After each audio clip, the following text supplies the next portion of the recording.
And if you go back 10 years in time from the time the accident happened, there has been a very, very steep rise in both demand and supply of cruising in the industry. And so what you see is an overall 84% rise in global supply and 160% supply in Mediterranean alone of the ships. And we look at the demand, there's 77% increase in demand and 136% demand increase in Europe. That's a huge increase. That's a huge increase. And what happens when the supply and the demand increases? There's a shortage of people, right? There's a shortage of skilled people. So traditionally, the industry has always been about hierarchy and experience-based training and so on, but acute shortage of seafarers leads to some quick fixes like production line training, for example, try and squeeze people out as quickly as possible and promote them sooner, right? So we end up into a very interesting situation where traditionally the captain, it would take about 15 years to become a ship captain on board. But now because you are responding to an industry crisis, you cut short that time. So what happens is this is the bit to watch. So from a junior officer, so from a cadet to a third officer, to a second officer, to a chief officer and a captain, this is the traditional hierarchy on the ships.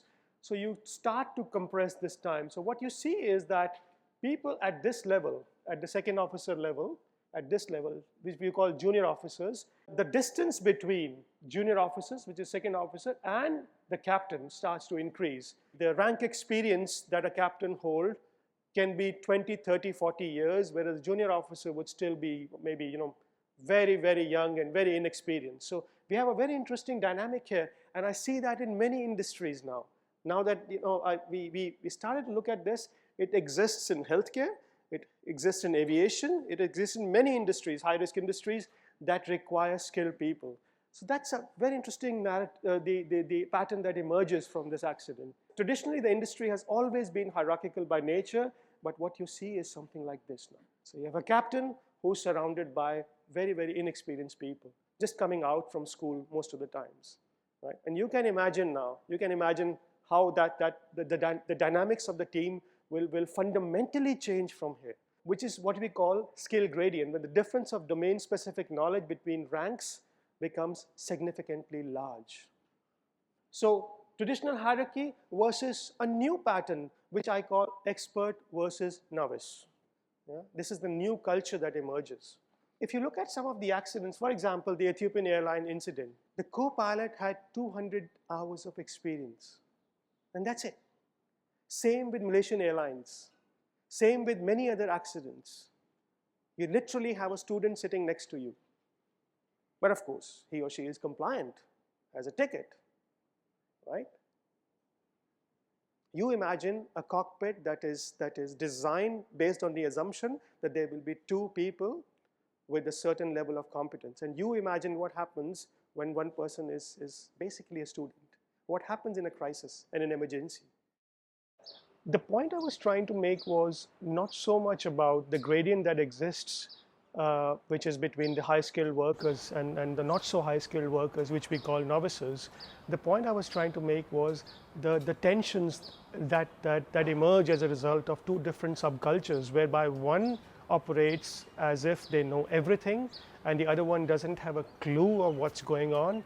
And if we try to resolve that problem through the lenses of, let's say, psychological safety or training and retraining of people, what we are assuming is that the problem is with the individual person.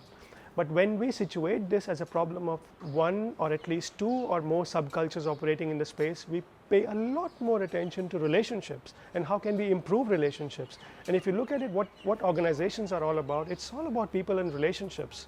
If we address people and relationships, then most of it is taken care of.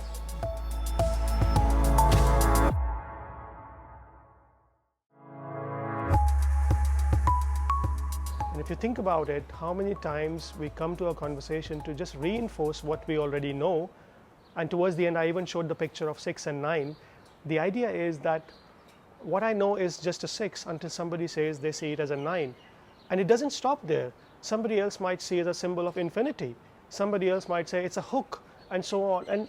And the idea of being a good leader is to collect as many narratives as we can and still maintain the same perspective that I don't know. because that's what sets us on a learning journey.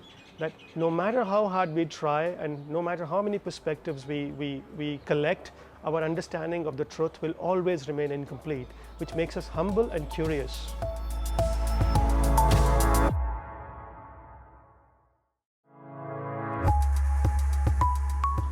People make mistakes and people will make mistakes, and there is no need to control error, there is no need to deny error, there is no need to manage error as a start.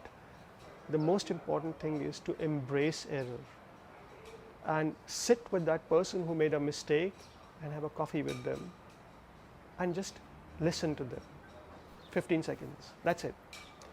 And then you can decide there is place for accountability, there is place for responsibility, there is place for disciplining, and there is place for punishing. Everything, you can put the bureaucracy there. But one must come to a meeting with the mindset of listening and understanding first before we get to that stage. Yes. That was the central message. And I think language gives us the power to do that, to reflect on our own words and our own decisions.